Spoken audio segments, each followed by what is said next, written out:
इस वीडियो में हम तीनों बिल के बारे में चर्चा करने वाले हैं। Farmers produce trade and commerce bill and essential commodities bill and तीसरा है the farmers agreement of price assurance and farmers farm services bill. इनमें से ये वाली बिल और ये वाली बिल लोकसभा और राज्यसभा में बहुमत से पास हो चुकी है।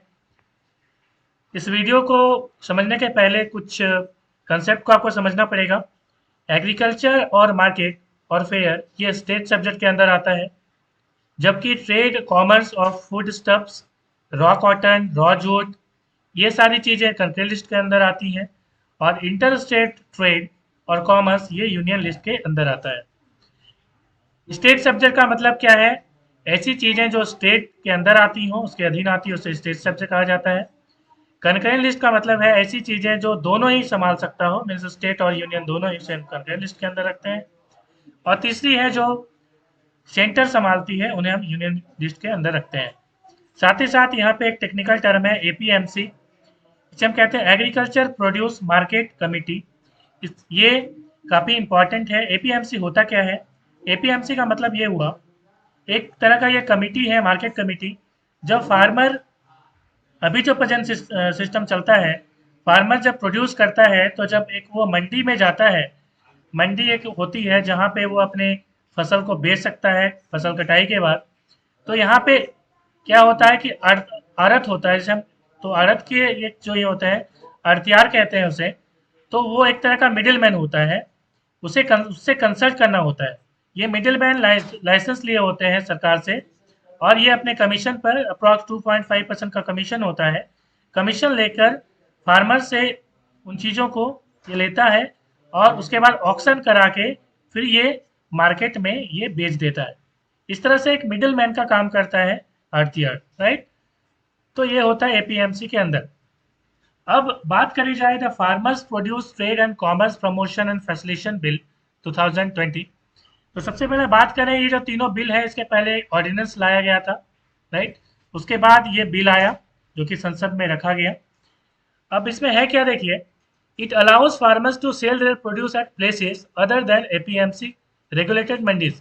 पहले होता क्या था, अभी जो सिस्टम चली आ रही है, फार्मर को मंडी में जाना होता है और मंडी में एक कमीशन देकर वो अपने प्रोडक्ट को बेचता है, राइट। अब ये जो बिल आया है इसके तहत अब क्या होगा, फार्मर अब बाध्य नहीं होगा, फार्मर के पास ऑप्शंस हो गए और वो मंडी के अलावा भी वो मार्केट, बाहर का जो ओपन मार्केट होगा उसमें भी वो बेच सकता है। मीन्स कई तरह के कॉरपोरेट सेक्टर होंगे, अब वो उन चीज़ों को खरीदेंगे। मीन्स इसका मतलब ये हुआ कि फार्मर एक अपनी कीमत डिसाइड करेगा और उस कीमत पर वो बेच सकता है। अभी क्या है, अभी सरकार एमएसपी डिसाइड करती है, ठीक है, मिनिमम सपोर्ट प्राइस सरकार डिसाइड करती है। लेकिन जब एक किसान फसल को लेकर मंडी में जाता है तो मंडी में जो आड़तियार होते हैं, एक मिडिल मैन होते हैं, वो एक एजेंट की तरह काम करता है। वो डिसाइड करता है कि इसकी कीमत क्या होगी, राइट। मीन्स वो कह सकता है कि आपकी जो फसल है वो बहुत अच्छी नहीं है। मान लीजिए एक परवल ही वो बेचने जाता है, तो वो कहेगा कि भाई परवल आपकी बहुत अच्छी क्वालिटी की नहीं है, तो इसका जो है इतना ही रुपया आपको 20 रुपीज़ या 10 रुपीज़ आपको दिया जाएगा। और फाइनली वो ऊंचे दाम पर वो उसे बेच सकता है। मीन्स जो आड़तियार होगा वो ऊंचे दाम पर उसे बेच दिया। तो ऐसा कंडीशन होता है जिससे क्या होगा, अभी जो सिस्टम में क्या हो रहा है कि किसान को कम पैसे मिल रहा है, जिसके कारण किसान अभी आत्महत्या कर रहे हैं। तो मेरे ख्याल से इस बिल के कारण क्या होगा कि उन्हें एक आज़ादी मिलेगी, एक ओपन मार्केट जिसको हम लोग बोलते हैं, अभी लिबरलाइजेशन का जमाना है। और इसके तहत मेरे ख्याल से ऑप्शंस तो जरूर होने चाहिए फार्मर के पास कि वो कहीं भी अपना सामान बेच सकता हो। अब एक यहाँ पे क्वेश्चन अराइज होता है, क्या फार्मर्स यहीं पे मंडी पे ही जो है अपना सामान बेच सकता है क्या? कहीं ओपन मार्केट में नहीं बेच सकता है क्या? बिल्कुल बेच सकता है, लेकिन कमीशन जो है वो मंडी को देना पड़ता है अभी के जो लॉ है उसके तहत। अब हम लोग चलते हैं एसेंशियल कमोडिटीज बिल 2020। इसमें क्या है, देखिए, it proposes to allow economic agents to stock food articles freely without the fear of being prosecuted for hoarding. अभी क्या है, देखिए, अभी नियम यह है कि आप एक कोई शॉपकीपर है वो होर्ड नहीं कर सकता, मतलब जमा नहीं कर सकता है किसी भी चीज़ की, राइट। वो ब्लैक मार्केटिंग में फंस जाएगा। लेकिन अब इस बिल के कारण क्या होगा कि कुछ इकोनॉमिक जो एजेंट होंगे उन्हें स्टॉक करने के लिए परमिशन दी जाएगी। अब इसमें बेसिकली होगा क्या देखिए, इसमें होगा ये कि कई सारी चीज़ें हैं, कुछ वेजिटेबल्स हैं, उन्हें जो है स्टॉक किया जा सकेगा, उसमें कोल्ड स्टोरेज में स्टॉक किया जा सकेगा, और जब हाई प्राइसेस की संभावना होगी उस टाइम में उसे बेचा जा सकेगा। तो इससे क्या होगा कि जो किसान है उसको एक सही कीमत मिल पाएगी। आपको अभी पता है, मान लीजिए आलू है, वो आ गई है, ठीक है, कल्टीवेशन काफ़ी ज़्यादा हो गया एक टाइम पे, तो उस टाइम में क्या होगा, इसकी कीमत काफ़ी कम हो जाएगी, राइट। लेकिन यदि इसे स्टोरेज कर लिया जाए और जब ज़रूरत हो तब वो किसान उसे बेचे, तब उसे ज़्यादा आमदनी होगी। तो इससे क्या होगा, किसान का पॉकेट ज़्यादा भरेगा। तो इस बिल के अंतर्गत ये होने वाला है। तीसरी हम बात कर लेते हैं the farmers empowerment and protection agreement of price assurance and farm services bill. इसके अंतर्गत क्या है, it provides a framework for farmers to enter into contract farming. अब इसमें क्या होगा देखिए कि कई सारी कंपनीज होगी, राइट। तो कंपनी से क्या होगा कि कॉन्टैक्ट जो है करेंगे फार्मर। जैसे मैं एग्जांपल देता हूँ, मान लीजिए एक रिलायंस फ्रेश है, राइट। अब रिलायंस फ्रेश जैसी कंपनीज क्या करेगी, फार्मर से कांटेक्ट करेगी और एक कॉन्ट्रैक्ट साइन होगा कि आपको इतनी कीमत जो है आपके फसल की दी जाएगी, आप कोई कल्टीवेट करो और मुझे उस, जैसे आलू कल्टीवेट करो और मुझे जो है उसे बेच दो, मैं आपको इतनी रुपीज़ जो है दे दूंगा। तो इस तरह के कॉन्ट्रैक्ट साइन करी जाएंगी। तो इससे भी कहीं ना कहीं हो सकता है फ़ायदा हो फार्मर को। हाँ, यहाँ पे नेगेटिव भी है कि हो सकता है कि इसमें कॉर्पोरेट सेक्टर जो है मनमानी करने लगे, तो एक नेगेटिव यहाँ पे अप्रोच हो सकता है। अब क्वेश्चन राइज होता है, will Mandi system be eliminated? क्या ये जो तीनों बिल है इससे मंडी सिस्टम जो है क्या खत्म हो जाएगा? तो आंसर है नहीं। सरकार पूरी तरह से आश्वस्त कर रही है, बता भी रही है। और अभी जो है आपको पता है कि रबी फसल की जो है एमएसपी डिक्लेयर कर दी गई है काफ़ी पहले ही। ऐसा कभी होता नहीं है कि सितंबर के महीने में कभी डिक्लेयर की गई हो एमएसपी। मेरे ख्याल से शायद गवर्नमेंट ये बताना चाह रही है कि एमएसपी सिस्टम जो है वो बरकरार रहेगी, वो बंद नहीं होने वाली है, खत्म नहीं होने वाली है। अभी काफ़ी ज़्यादा जो है हल्ला मचा हुआ कि एमएसपी जो सिस्टम है सरकार बंद करने जा रही है। शायद सरकार इंडिकेट करना चाहती है कि ये बंद नहीं होने वाली है। तो इसका मतलब ये हुआ कि मंडी सिस्टम जो है वो बंद नहीं होने वाला है, एमएसपी सिस्टम जो चल रहा है वो भी खत्म नहीं होने वाला है। बस ये होगा कि फार्मर को एक ऑप्शन रहेगा, एक्स्ट्रा ऑप्शन, वो अपने जो प्रोडक्ट है वो ओपन मार्केट में भी बेच सकेंगे। तो ये होने वाला है। दूसरा सवाल ये उठता है, will farmer be dominated by corporate giant after implementing the law? क्या ये जो लॉ पास होंगे इससे क्या कॉर्पोरेट जो सेक्टर है वो शोषण करने लगेंगे क्या? क्या एक जो साइन होगा दोनों के बीच में, कॉन्ट्रैक्ट साइन होगा, या कॉन्ट्रैक्ट साइन की बात नहीं भी करी जाए तो क्या मंडी सिस्टम जब एक तरह से उसका महत्व घट जाएगा, राइट। क्योंकि देखिए जब फार्मर को के पास ऑप्शन रहेगा बाहर ओपन मार्केट में बेचने का, तो कहीं ना कहीं एक तरह से जो ओपन मार्केट के कारण मंडी सिस्टम का अस्तित्व थोड़ा बहुत खतरा में पड़ सकता है। तो उस कंडीशन में क्या जो कॉर्पोरेट सेक्टर है वो मजबूत हो जाएंगे, और क्या इससे वो फार्मर का शोषण करने लगेंगे? मीन्स क्या वो काफ़ी कम कीमत पे खरीदने लगेंगे सामान को, जैसे अंग्रेजों के ज़माने में होता था? तो मेरे ख्याल से इसका आंसर एब्सोल्यूट तो नहीं है, बट मैं कह सकता हूँ कि नहीं, ऐसा नहीं है, ऐसा शोषण नहीं होने वाला है। एक एग्जांपल मैं देना चाहूँगा गुलाब बाग पूर्णिया का, ये काफ़ी अच्छा एग्जांपल है। और इसमें क्या है, ये बिहार में पड़ता है। और मैं यहाँ से बता दूँ कि मेरे फादर भी यहाँ से जो है बिजनेस करा करते थे, इसलिए काफ़ी महत्व है मेरे लिए भी इसका, और मुझे इस चीज़ की मालूम भी है। तो देखिए यहाँ पे 2006 में क्या है कि एपीएमसी एक्ट जो है बिहार में समाप्त कर दी गई थी। लेकिन अभी भी आप देखोगे तो ये one of the most biggest mandis है पूरे इंडिया की, राइट, गुलाब बाग पूर्णिया। तो अभी भी यहाँ पे क्या है कि 5 to 6 जो है यहाँ पे आप देखोगे ये मेज अभी भी यहाँ पे जो है यहाँ पे डील होती है। तो इसका मतलब ये है कि एपीएमसी एक्ट के ख़त्म हो जाने से या मंडी सिस्टम के ख़त्म हो जाने से ऐसा कुछ नहीं होने वाला है कि कॉर्पोरेट सेक्टर काफ़ी ज़्यादा हावी हो जाएंगी या मंडी सिस्टम ख़त्म हो जाएगी, ऐसा नहीं है, क्योंकि मंडी सिस्टम अभी भी वहाँ पे चल रहा है, राइट। यहाँ पे आप देख रहे हो these are the photos of protest. Protest हो रहे हैं जो कि पंजाब हरियाणा में काफ़ी, पंजाब में काफ़ी ज़्यादा बेसिकली हो रहा है। और इसके पीछे कारण क्या है?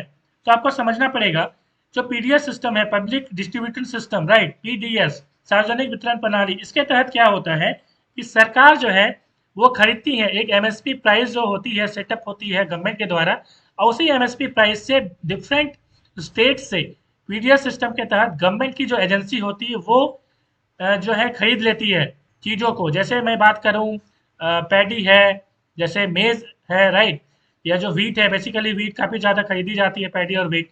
तो ये एक एमएसपी पे खरीदी जाती है, तो जो कि पंजाब से बहुत ज़्यादा खरीदी जाती है और हरियाणा से भी खरीदी जाती है।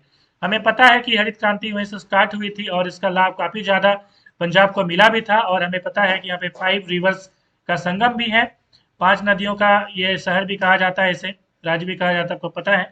तो इस तरह से काफ़ी ज़्यादा बेनिफिट जो है पंजाब यहाँ से लेता है। तो इसका कहीं ना कहीं हो सकता है इसका नुकसान हो, क्योंकि 80,000 करोड़ की आप बात करें पिछले फाइनेंशियल ईयर, तो अच्छी 80,000 करोड़ जो है यहाँ से एमएसपी के तहत जो है गवर्नमेंट की डिफरेंट एजेंसीज ने खरीदी हैं।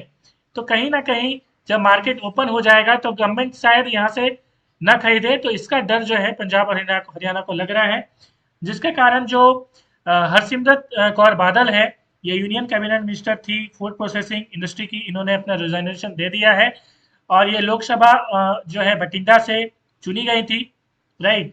तो एक्चुअली ये एसआईडी मीन्स शिरोमणि अकाली दल की लीडर थी, और ये अकाली जो है इनका ये स्टेटमेंट था कि प्रत्येक फार्मर एक अकाली है, राइट, और प्रत्येक अकाली एक फार्मर है, इनका यही स्टेटमेंट था जब रेजोल्यूशन इन्होंने दिया था। तो ये काफ़ी फार्मर को सपोर्ट भी करती हैं डेफिनेटली।